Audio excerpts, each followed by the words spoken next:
Hi. Hi, look at that room. Holy moly. Oh my God, that's so cute. Okay, I'm looking which ones you have. Honestly, it's not even all of it. Like, it's Wow, like a quarter of what I have. So that's awesome. Oh, I'm trying to see what you're missing. The silver. Well, do you have the silver and the chrome Funko Pop? yeah, he's underneath. He's They're at the bottom. hiding. Oh, there's the. Oh, Yeah. you have the big silver one. Yeah, and I've got the little one, which is down You are there. not messing around. The chrome, the one from the Pokemon Center, the limited release one was The really hard to get. pearlescent one. Yeah, I've got that Pearlescent one too. Yeah. You do. That's funny. Wow. I've literally got so much. It's kind of, yeah. Well, jeepers! You're listening to Smash or Pass. hello everybody, welcome back to another interview on the JayBee and Milly channel. I am JayBee, and of course with me is Milly. Hi. And as a special guest host, we have MollyzxGames. Hello. And joining us as the guest who will be interviewing today is Tara Sands. Thank you so much for joining. Thanks for having me. Hi, guys. So I'm so glad I get to look at all those Bulbasaurs.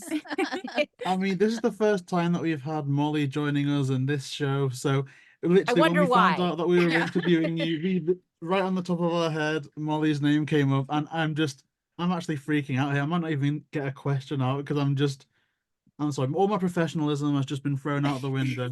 But yeah, thank you so much for joining. I'd like this to be as unprofessional an interview as possible.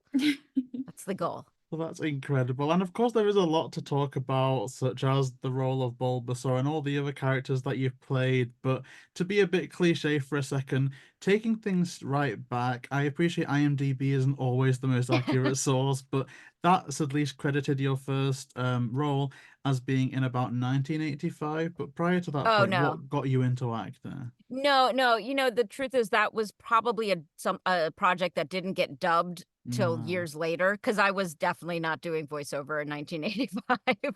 So I was gonna say, I don't think you were even born in 1985. When JayBee said that question, I was like, I know on your wiki it said you started when you were in like high school, so I was like, oh. I did, yeah. I was doing just commercial stuff back then. Yeah. But the first anime job I had was Pokemon.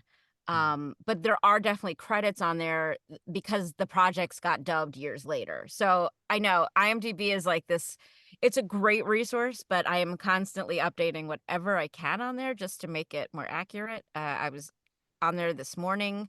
I'm doing my own podcast right now called 4Kids Flashback, all about like what happened at 4Kids, the company that brought Pokemon and Yu-Gi-Oh over to English speaking places. And I'm just getting people bombarding me with emails like, I figured out who played this role. So I'm just updating these databases wherever I can because it saves you guys time. It saves me time. But so yes, Pokemon was my first anime job.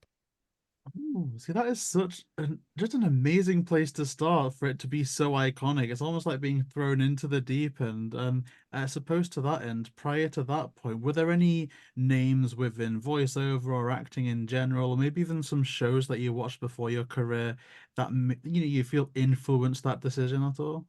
I loved Smurfs, Fraggle Rock.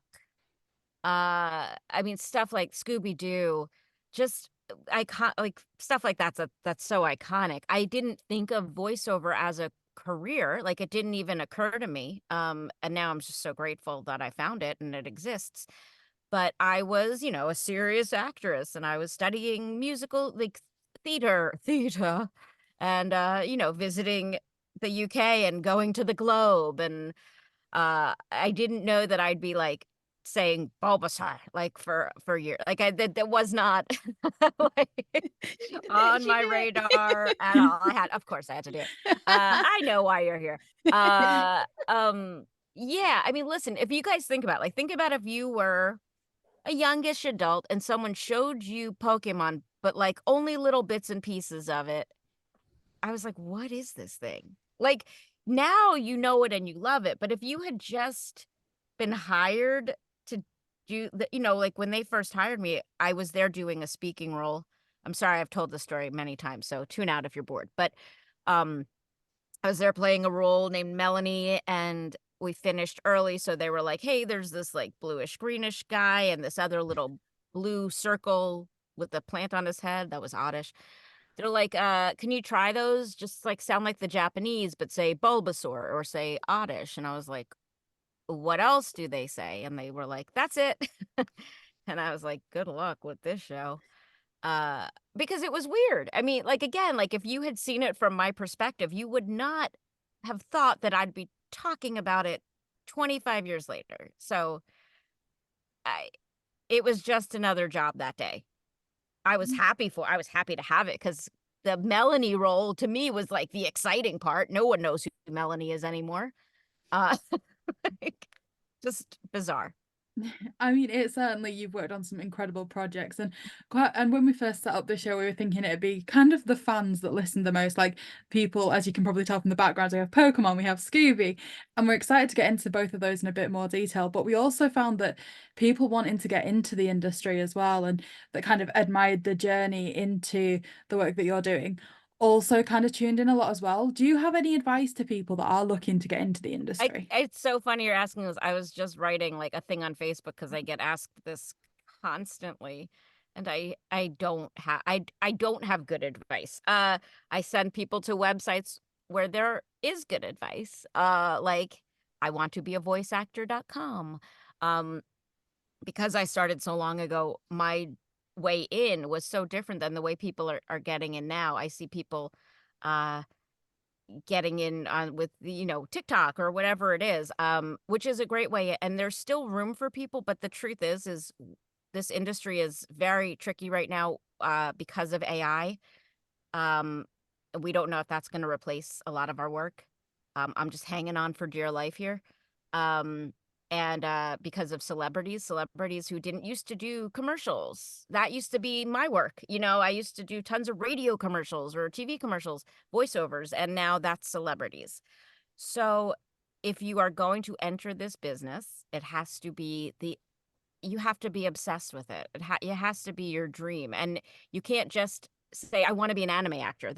You can't make enough money doing it. You'd have to say, you have to learn every aspect of the business.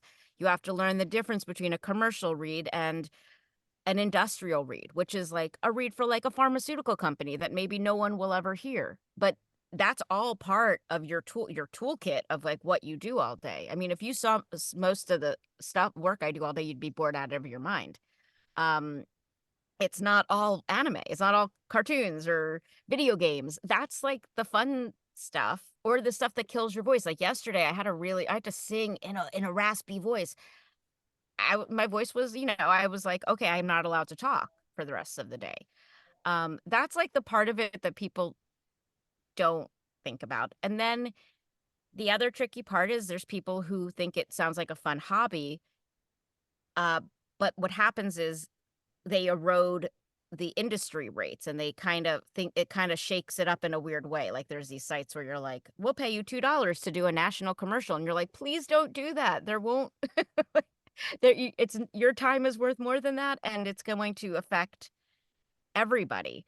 So what I would say is if you want to do it for fun, do student projects. Make your own projects. That doesn't screw everyone up, and you might make something incredible. I mean, you guys have so many tools at your disposal and amazing apps, and be creative. And a lot of people say to me, oh, I can do a great Donald Duck voice, and I'm like, well, someone has that job. Find your own voice. That's what's gonna get you noticed. And that is going to be the way you break in. Probably it's not going to be by sounding just like someone else. I mean, unless you have a plot to murder that person, which please don't do. Yeah. So I'm sorry to feel like it might be a little bit negative about the industry, but I feel like, again, it's my full-time job. I take classes still. I study. I read everything I can. You have to be obsessed with it. I think it's a big thing to remember that as well, because I know we've spoken to people who said, honestly, the majority of their time spent auditioning and very little of the time's actually spent on the role itself, because you have to apply for 15 things to get one. With that in mind, do 15? Hundreds.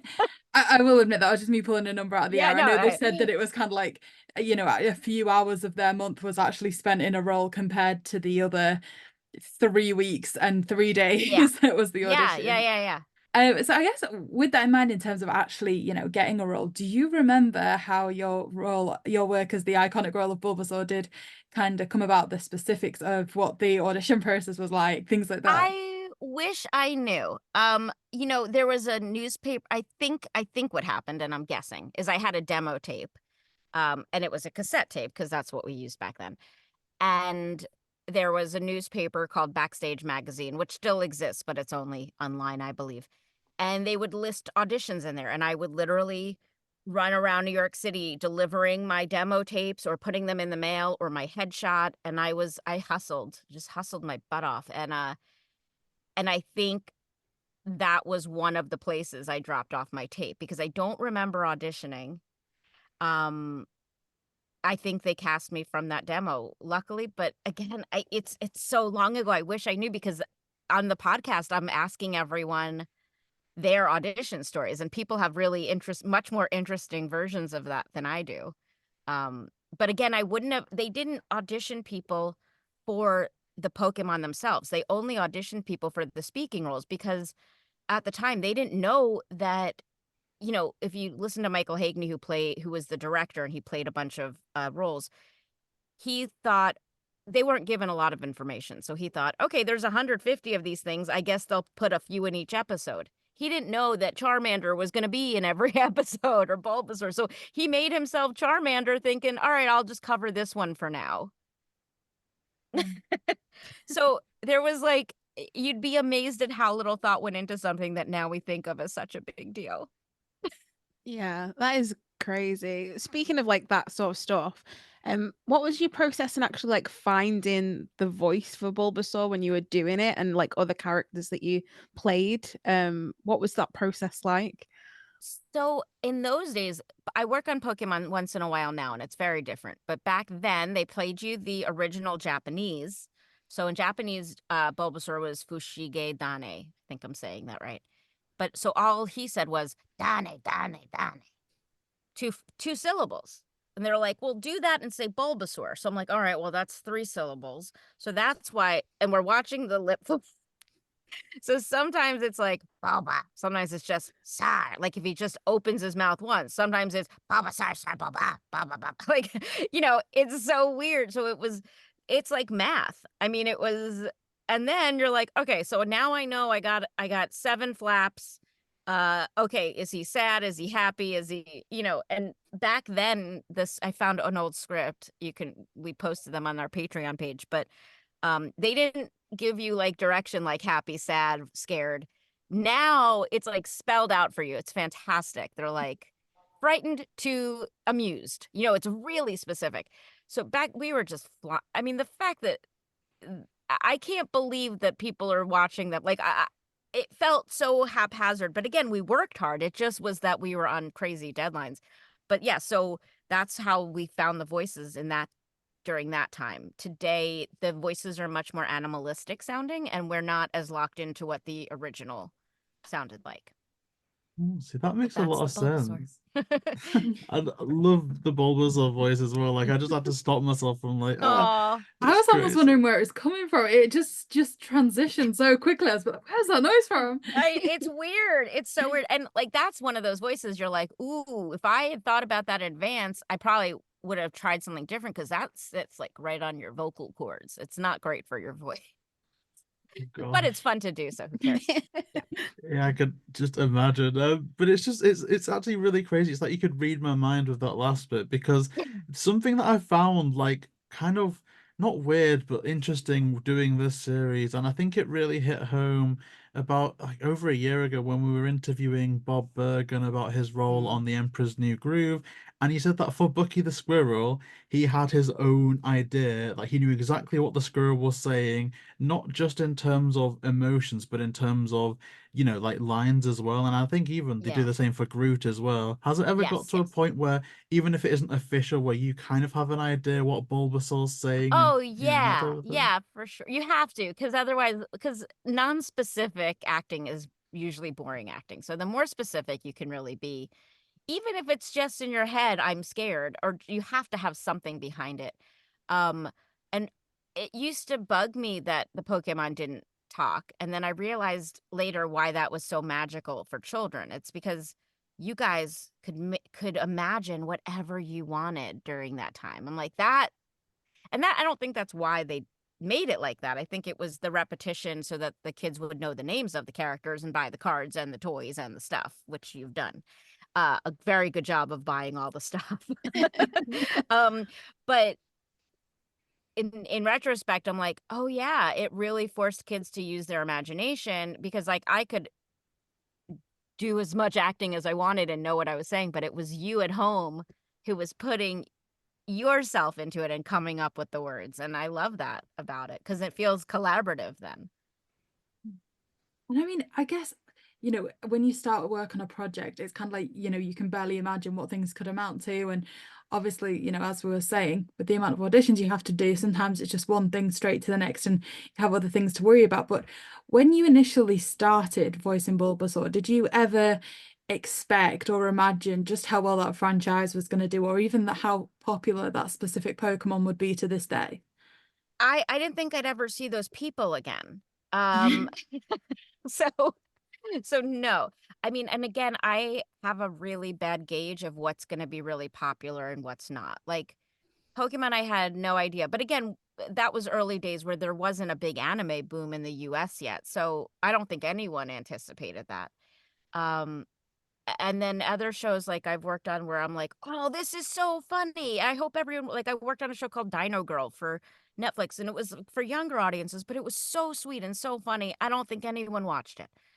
But then I worked on like One Punch Man. I'm like, this is too weird.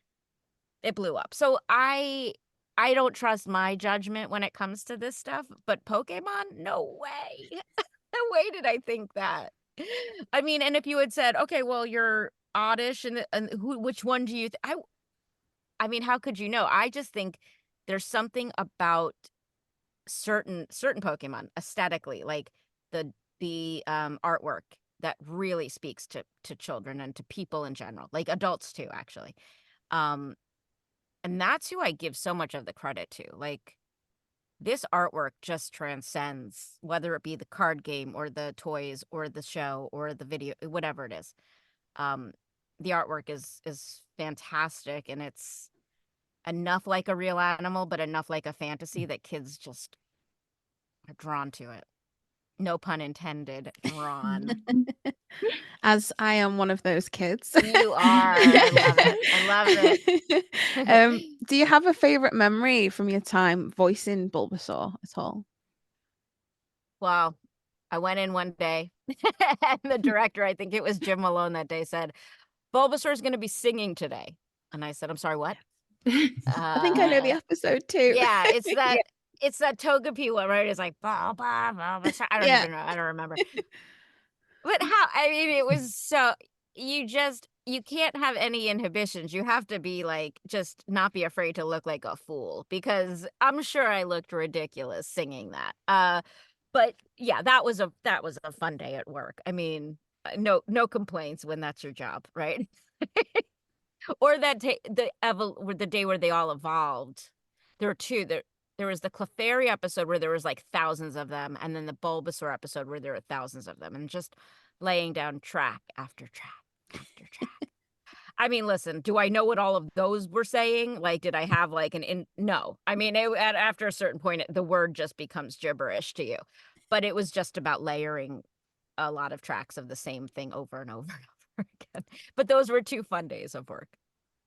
Yeah, just imagine that. And there's a certain interesting psychology, I think, with Pokemon, where I've always had this philosophy. I don't know how true it is or how false it is. Maybe it's just something that I like to say because I heard it somewhere and it sounded good, but that every single Pokemon is someone's favorite. But I think there's such a crazy amount of people that Bulbasaur has really been one of the ones that has caught on with people the most. I'm not sure if it's because they're amongst the original starter Pokemon or something, but there's just the design, obviously the voice. It's nostalgia for people, I It's think. just so good. And like I think that's encapsulated in a clip I saw that went a bit viral. I think you did an interview with Anthony Padilla where you did the voice and he just so funny. flips out. And I can only imagine the amount of funny. times that must have. Oh, he's absolute legend. But I can only imagine the amount of times that happens at like Comic Cons and stuff. I mean, Oh yeah. how does that feel? It's crazy. And a lot of the time I'm sitting next to like Michael Hagney or someone else, and like I'll hear Michael be like, and just watch. I love watching people's reactions, or like a lot of the time I'll get like a little kid who's really shy at my table.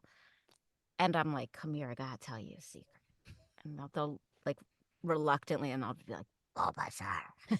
And then they jump and they're, you know what I mean? Like to be able to make someone smile, or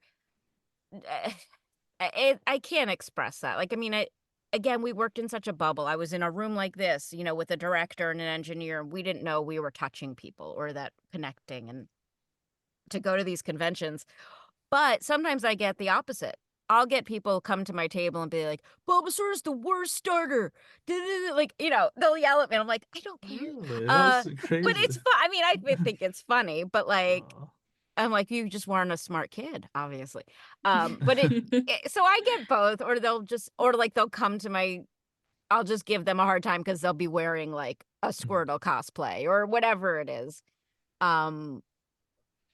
But connecting with the fans is like the coolest part of the job. I just wish that the people behind the scenes had that opportunity as well, because I'm just kind of, you know, as actors, we're the face of it, but we're like the last part of that puzzle. You know, it's the artists and the editors. I mean, that's again why I made my podcast, because I'm like, let's talk to the writers. Let's talk to the people who are making the decisions.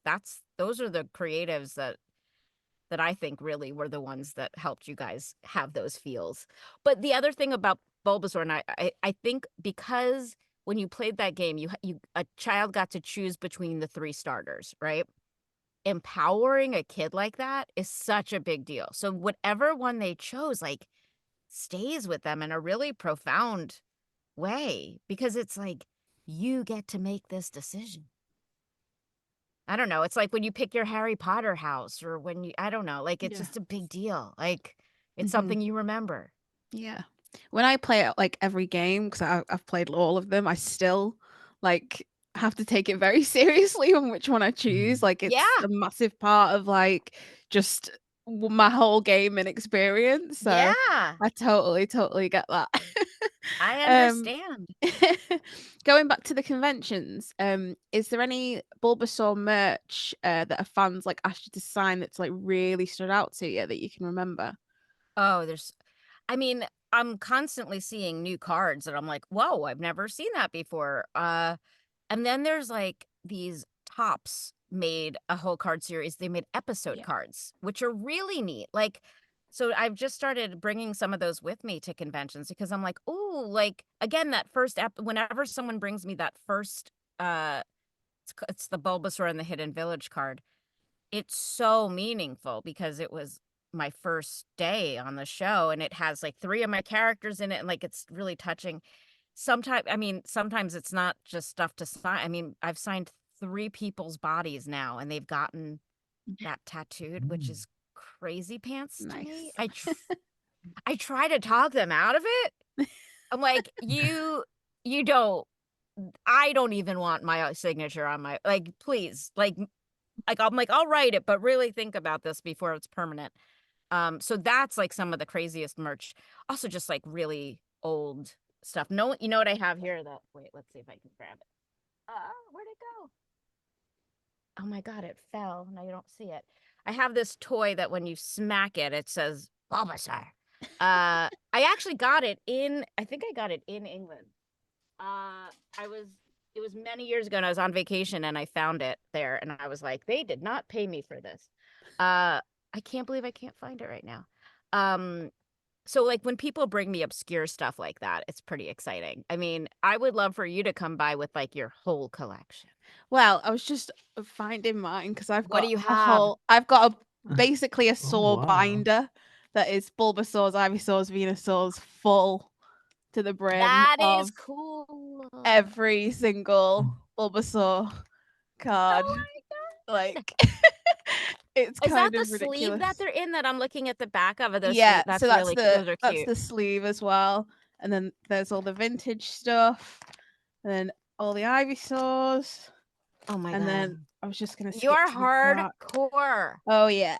It's One of my favorite cards is the Bulbasaur one where he's like lounging in a river and it says tackle, but it looks like I call it Bulbasaur Spa Day because there's nothing some of the tackly tops. about it. You can see Oh them. yeah. They're the top I ones, love aren't they? I those. think, yeah. Those are, But you have a good collection. yeah, it's I've been working on this one for like 4 years, I want to say. So That's so cool. Anytime I go to like a card show or a convention, I'll always be looking for something that I don't have. But I'm at the point now where all the stuff I don't have is like the really like rarer stuff. Like I think of some that like the McDonald's promo in Japanese. That's so hard to get hold of. Without Things $1 like billion. that. Yeah. Yeah. I But, know. And like the chase of it, like I started collecting back in the day before eBay. And that was sort of fun because it was about finding it. It wasn't about who could spend the most money.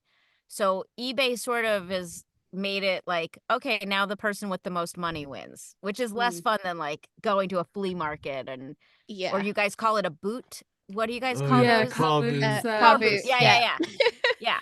So that's we have one of them near us in the summer, and we did videos where we went Scooby Doo hunting every week. Ooh, that's fun. At the car boot sale to see what we could find. Yeah, it's certainly so much more fun than, like you say, having to like look on eBay and things like that and having people bid just to go through boxes and see what little toys you can find that were maybe part of McDonald's 10 years ago. Yeah, that no one realizes they're sitting on something really cool. Like, that's fun. Oh, I love that you guys made that. That's fun. Car boot. That's right. Gotta remember that. Going back to the conventions as well, what are some of your favorite memories from just going to conventions and being there? And honestly, like now, because we're doing like Yu-Gi-Oh 25th anniversary, and a few years ago we did Pokemon 25th anniversary, so it's seeing the cast members that that I haven't seen and hearing like, because we do panels together and I get to learn all this stuff about them that I didn't know, like again, like their audition story or their process, like, and just being together again. There's a pretty small group of us that did the majority of the shows in those days, anime shows, and at that company at 4Kids. So just seeing each other again and like there's no time lost at all is so cool. And again, it's the fans. I mean, you guys make this stuff worth it for us. It's just so heartwarming to see the generations of people at these conventions. Like I'm seeing like a grandma with, who was forced to watch it with her kid, and now that person, has their child they're watching with, and I can't believe I get to talk about that with them. I feel really lucky. So the conventions are so, I love that there's this big boom in conventions. I love how mainstream anime is right now. I never would have guessed it would have been as big as it is. I feel lucky to still be working in it.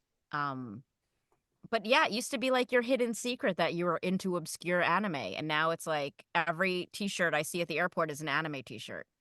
In the mall, there's 3 stores with Japanese culture, about Japanese culture, or one full of Funko Pops or whatever it is. So it's a cool time to have been in this industry and to still be working in it.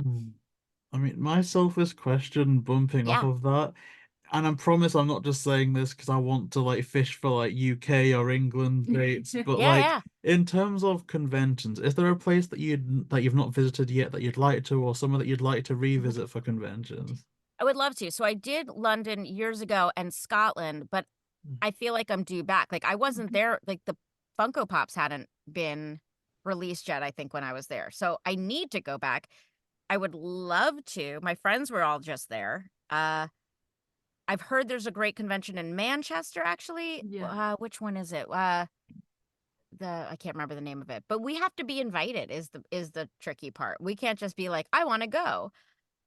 I mean, sign me up. But like they have to invite us. So the best way for you guys to meet the people you want to meet, whoever it is to write to your local conventions, either on social media or just you can always find a contact form on their websites and say, I want to meet blah, blah, blah. And sometimes they listen, but if they get enough of those, if you each write an email and you all name the people you want to meet, I know Veronica Taylor is over there a lot.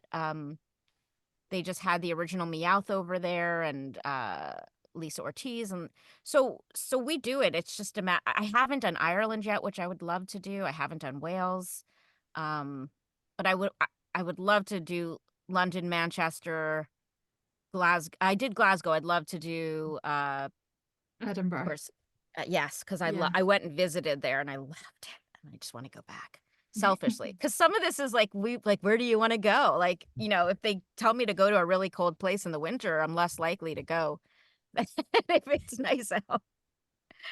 But yeah, so if you ever have suggestions of who I should write to, or who you think, if you guys do that campaign for the people you want to meet, that's the way stuff gets done.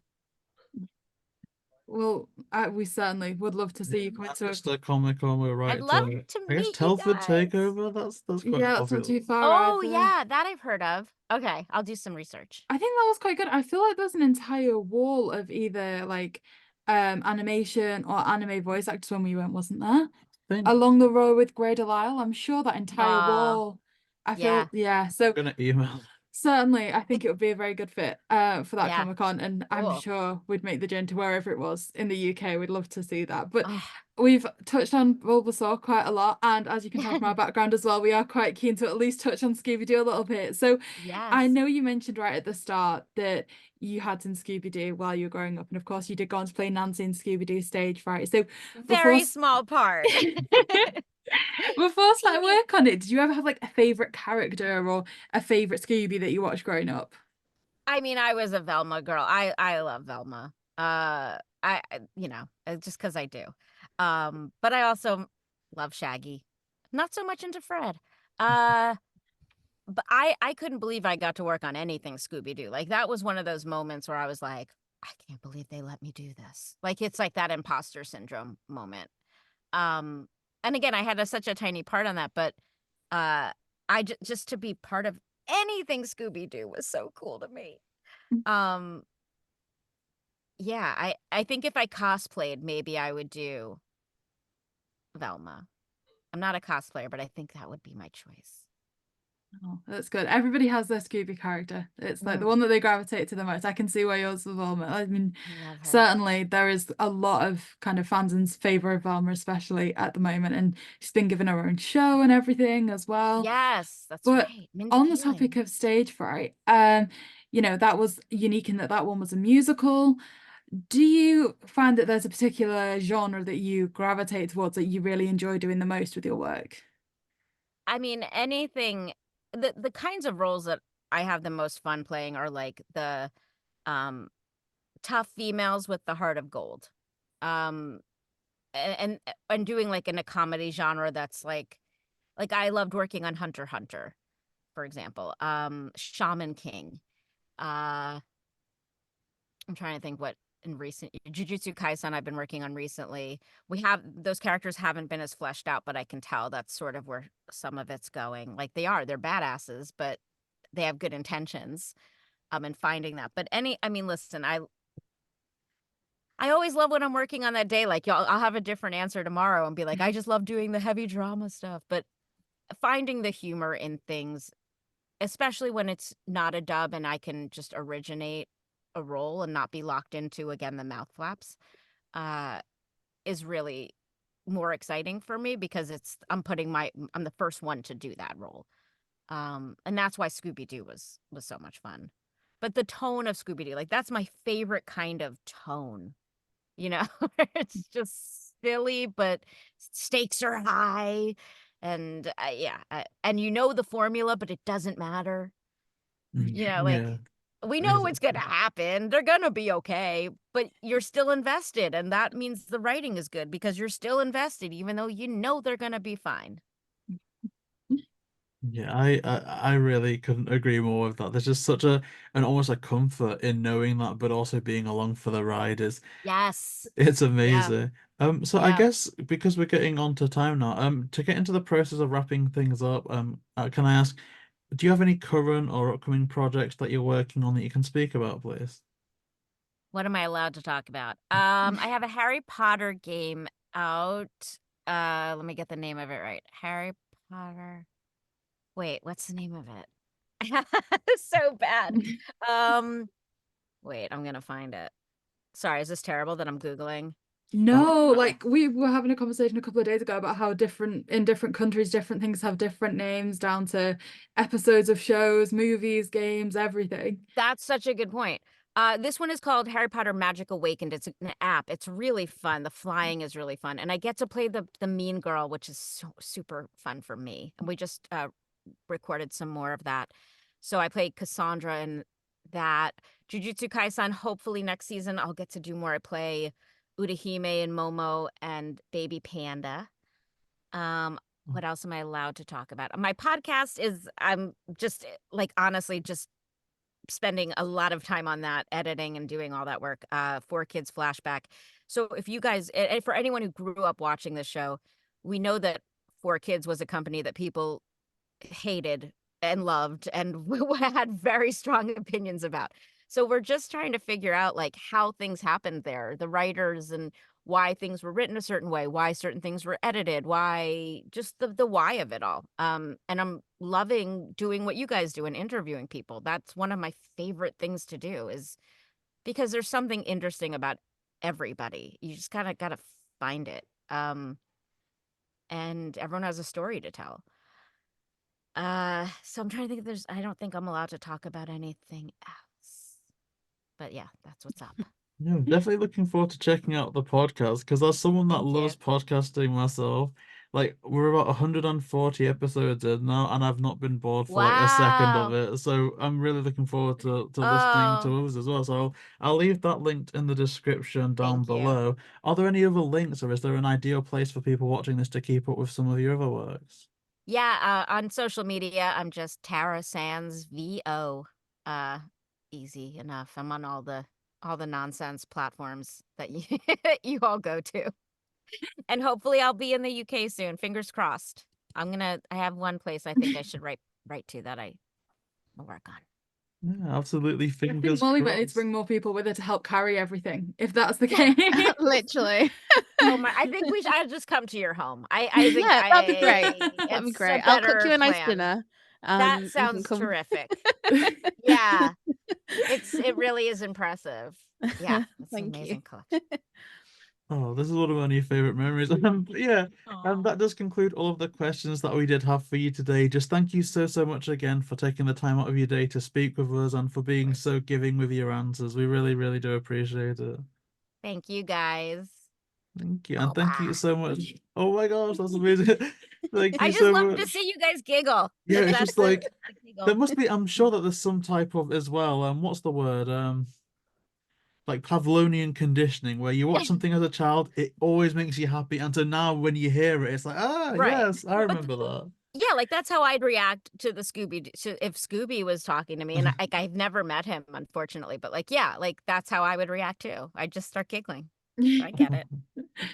Oh, it's just amazing. So again, thank you so much for joining, and thank you, Molly, for joining as the guest host. Like genuinely, it's just a match made in heaven. So I'm just very Mhm. chuffed. I'm Yeah. gonna. Yeah, Thank you this for is asking totally me. gonna. I Oh no, appreciate not it at so all. much. Like Chuffed. I'm gonna start stealing all your words. Chuffed. chuffed.